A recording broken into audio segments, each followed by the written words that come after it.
جناب اور بولے نعرے سلوات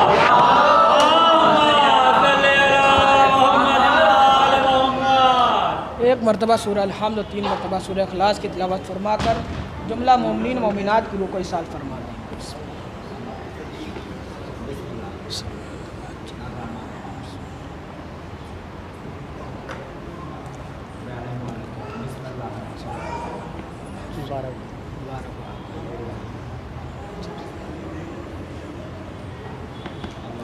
ماشاء اللہ لا حول ولا قوة الا باللہ العلی العظیم۔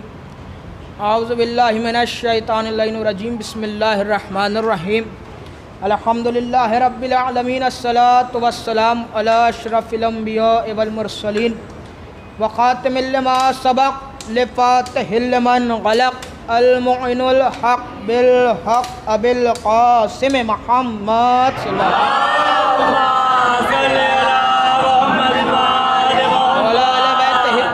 الطاہرین المعصومین المظلومین الذین اذھب اللہ عنہم الرجس ویطہرہم تطہیرا۔ صلی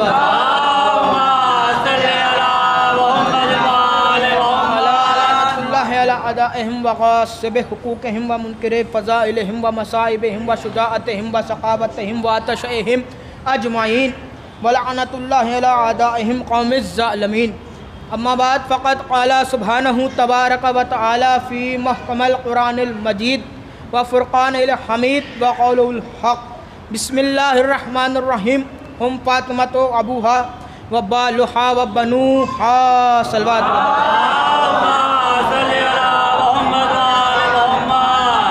سامعین مکرم و معظم و مہذب، یقیناً سب سے پہلے آپ تمام اہل بلا کی خدمت میں عقد جناب امیر مولائے غدیر صاحب شمشیر والد شبیر اور مادر بطول کا عقد آپ تمام حضرات کی خدمت میں پیش کرتے ہیں، اور یہ وہ تاریخ ہے کہ آج کی تاریخ آپ اس بارگاہ میں بیٹھے ہیں، اس شہزادے کی بارگاہ میں بیٹھے ہیں کہ جہاں جو بھی طلب کرے حاجت پوری ہوتی ہے، اور یہ دلیل فقط اپنوں کے لیے نہیں ہے، یہاں غیر آتے ان کو بھی ملتا ہے۔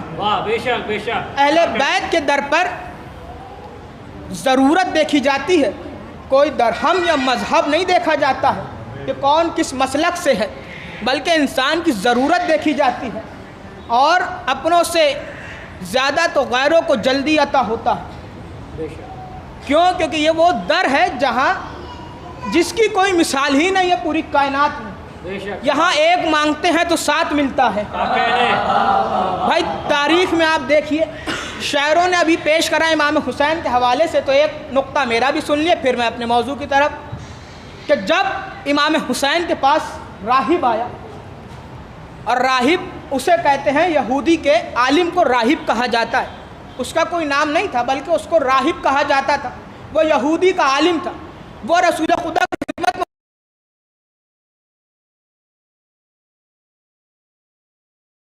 اور وہ اولاد دیں گے نہیں، اور اس کے بعد جب یہ رسول خدا کی خدمت میں آیا تو اس نے کہا یا رسول اللہ میرے پاس کوئی اولاد نہیں ہے، آپ مجھے اولاد عطا کر دیے۔ تو رسول خدا نے کیا کہا تھا کہ تمہاری قسمت میں اولاد ہی نہیں ہے، تمہاری قسمت میں اولاد نہیں ہے۔ اب یہ وہاں سے چل پڑا، اس نے اپنے دل میں یہ سوچ لیا تھا کہ جو میں نے پڑھا تھا وہ سچ تھا، کہ کوئی بھی مجھے اولاد رسول نہیں دیں گے کیونکہ میری قسمت میں بھی نہیں ہے، اور رسول نے یہی بات بھی کہہ دی اس سے کہ دیکھو تمہاری قسمت میں اولاد نہیں ہے۔ لیکن جب وہ پلٹا اور پلٹنے کے بعد اس کو نواسہ رسول پر نظر پڑی، نواسہ رسول کی نظر اس پر پڑی، تو فوراً امام حسین نے کہا کیا بات ہے، تم کیوں جا رہے ہو میرے نانا کے دربار سے اداسی کا چہرہ لیے ہوئے؟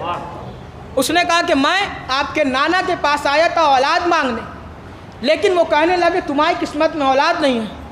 امام حسین نے فرمایا جا، میں نے ایک اولاد عطا کری۔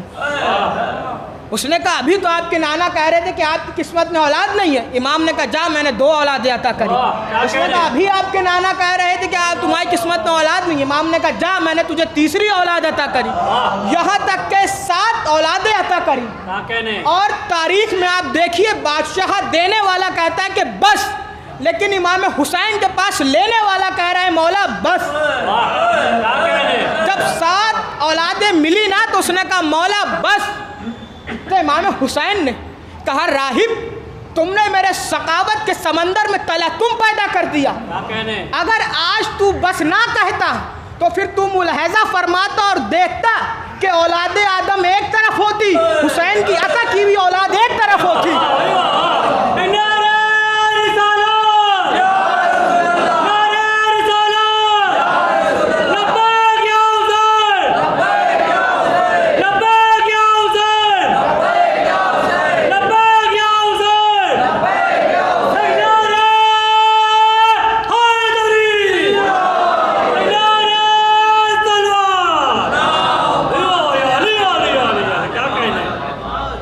تاریخ میں دربار ایسے ہیں کہ جہاں ایک مانگو تو 7 ملتا ہے, اور جب یہاں سے ملتا ہے تو پھر انسان کہیں نہیں جاتا ہے. اب جو میں نے حدیث قصہ کا مختصراً حصہ آپ کی خدمت میں پیش کرا, ہم فاطمہ تو ابوہا و بالوہا و بنوہا, کہ اس کے اندر چادر کے نیچے فاطمہ کے بابا ہیں, فاطمہ کا شوہر ہے, فاطمہ کے بچے ہیں. دیکھیے میں سوچتا ہوں یہاں سے گفتگو شروع کرنے سے پہلے اس حدیث قصہ کا ترجمہ آپ کو سناتا چلوں شروعات سے, تاکہ کچھ نکات آپ کی خدمت میں عرض کر دیے جائیں. جب رسول خدا, حدیث قصہ کہاں سے شروع ہوئی ہے کہ رسول خدا جناب فاطمہ زہرا صلوات اللہ علیہا کے دروازے پر آئے, اور آنے کے بعد کہا اے بیٹی سلام ہو میرا تم پر. انہوں نے کہا بابا جان میرا بھی سلام ہو آپ پر. کہا بیٹی میں اپنے بدن میں ذوف محسوس کر رہا ہوں, تم مجھے چادر یمانی لا کر اڑا دو. کون سی چادر؟ کہا چادر یمانی لا کے اڑا دو. یہ کوئی چادر جنت سے نہیں آئی تھی, یا کوئی جبریل نہیں لائے تھے, یا رضوان نہیں لائے تھے, بلکہ یہ چادر یمانی جناب زہرا کی چادر تھی. کیا کہا کہ اے بیٹی مجھے چادر یمانی لا کر اڑا دو. اب یہیں سے ایک نقطہ پہلا سن لیے اس تقریر کا. پیغمبر نے کہا بیٹی مجھے چادر یمانی لا کر اڑا دو. ملت اسلامیہ ذرا اس بات کو سمجھو, تدبر کرو, تفکر کرو, غور و فکر کر کے سمجھو دو کہ پیغمبر نے کیوں چادر مانگی. پیغمبر بتانا یہ چاہ رہے تھے کہ جس چادر سے پیغمبروں کو شفا ملے وہ چادر زہرا کی ہوتی ہے. جس چادر سے پیغمبروں کو شفا ملے. اور دیکھیے نعوذ باللہ رسول کے اوپر قدرت نے چاہا تو بخار آیا, ذوق محسوس ہوا, ورنہ معصوم کے اوپر کوئی بیماری یا نہیں آتی ہے, کیونکہ وہ تطہیر ہے, صاحب تطہیر ہے, طہارت ہے. پروردگار نے اسی حدیث قصہ میں وعدہ کرا ہے کہ ہم اہل بیت سے نجاست کو دور رکھیں گے. تو یہ مسلط پروردگار کی مصلحت تھی کہ اس نے پیغمبر کے اوپر ذوف کا اثر محسوس کروایا اور بیٹی کے پاس بھیجا. جب بیٹی کے پاس آئے تو چادر مانگی, چادر دی بیٹی نے. رسول خدا چادر اوڑھ کر لیٹ گئے. اب اس کے بعد امام حسن آئے, اور آنے کے بعد کہا اے اماں میرا سلام ہو آپ پر, میں نانا کی خوشبو محسوس کر رہا ہوں, میں نانا کی خوشبو محسوس کر رہا ہوں. بی بی نے کہا ہاں آپ کے نانا اس چادر میں ہیں. کہا آپ کی اجازت ہو تو میں داخل ہو جاؤں. اگر آپ کی اجازت ہو تو میں داخل ہو جاؤں. کہا امام حسن داخل ہوئے, امام حسین ہے, امام حسین بھی داخل ہوئے اجازت لے کر.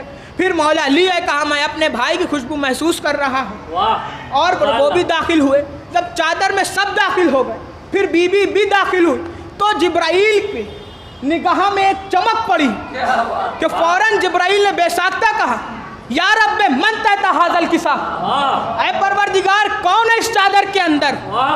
دیکھیے اگر کوئی اور فرشتہ پوچھتا کہ اے پروردگار اس چادر کے نیچے کون ہے تو سمجھ میں آتا, منطقانہ بات تھی, فلسفانہ بات تھی کہ ہاں اس کو نہیں معلوم ہے. لیکن پنجتن کے در کا نوکر کہہ رہا ہے کہ اس کے اندر کون ہے.